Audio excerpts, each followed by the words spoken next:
suprême des universités.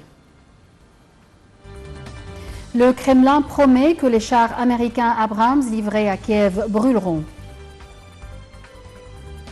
Et au moins 13 000 personnes venant du Nagorno-Karabakh ont fui en Arménie près d'une semaine après l'offensive menée par l'Azerbaïdjan dans cette région sécessionniste du Caucase, majoritairement peuplée d'Arméniens.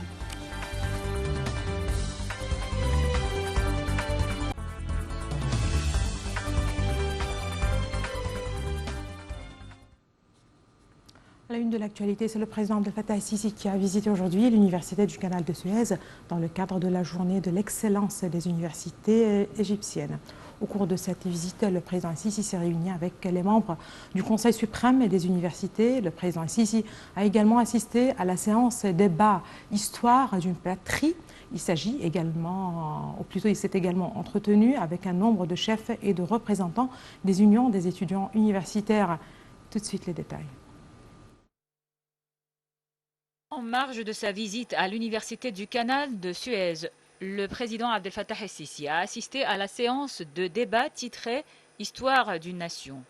La séance s'est déroulée avec la participation des chefs des unions, des étudiants universitaires, du Premier ministre Mostafa Madbouli et du ministre de l'Enseignement supérieur et de la Recherche scientifique, Ayman Achour. Le président el-Sisi s'est également entretenu avec nombre de chefs et de représentants des unions des étudiants universitaires. Le président Abdel Fattah el-Sisi a souligné la nécessité de présenter des idées scientifiques pour faire face aux défis que confronte l'État. Le président s'exprimait lors de sa réunion avec les membres du Conseil suprême des universités à l'université du canal de Suez à l'occasion de la célébration de la journée de l'excellence des universités de l'Égypte. Au cours de la réunion, le président el-Sisi a examiné le dossier de la qualité de l'enseignement et de la compétitivité dans le domaine de l'enseignement et de la recherche scientifique.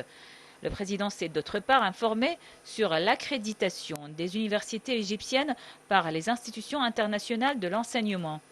Il a également écouté une explication du président de l'université d'Alexandrie sur les efforts visant à connecter la recherche scientifique à l'industrie.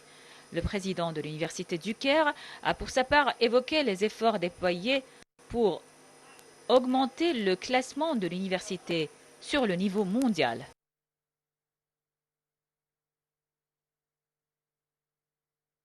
Le président Abdel Fattah el-Sisi a échangé les messages de vœux avec les rois, les chefs et les présidents des pays arabes à l'occasion du Mawlid al-Nabawi qui marque l'anniversaire du prophète Mohammed, paix et bénédiction sur lui. Le président Sisi a exprimé ses sincères félicitations, priant Dieu, le Tout-Puissant, de bénir leur peuple et souhaitant progrès et prospérité à ces pays. Le président Sisi a également envoyé des messages similaires aux musulmans à l'étranger. Le secrétaire général de la Chambre des représentants, le conseiller Ahmed Manner, a confirmé que le secrétariat général de la Chambre des représentants a mis à disposition depuis ce matin les formulaires de recommandation des membres de la Chambre des représentants pour les candidats à l'élection présidentielle de 2024, préparés par l'autorité nationale des élections en application du texte de l'article 142 de la Constitution. Le candidat doit être soutenu par 20 membres de la Chambre des représentants et l'article 108 du règlement intérieur de la Chambre réglemente les procédures à cet effet. Le secrétaire général de la Chambre des représentants a ajouté que la signature sur le formulaire de recommandation doit se faire par le représentant en personne et qu'il n'est pas permis de déléguer une autre personne pour la signature en son nom, ni de recommander plus d'un candidat en fait.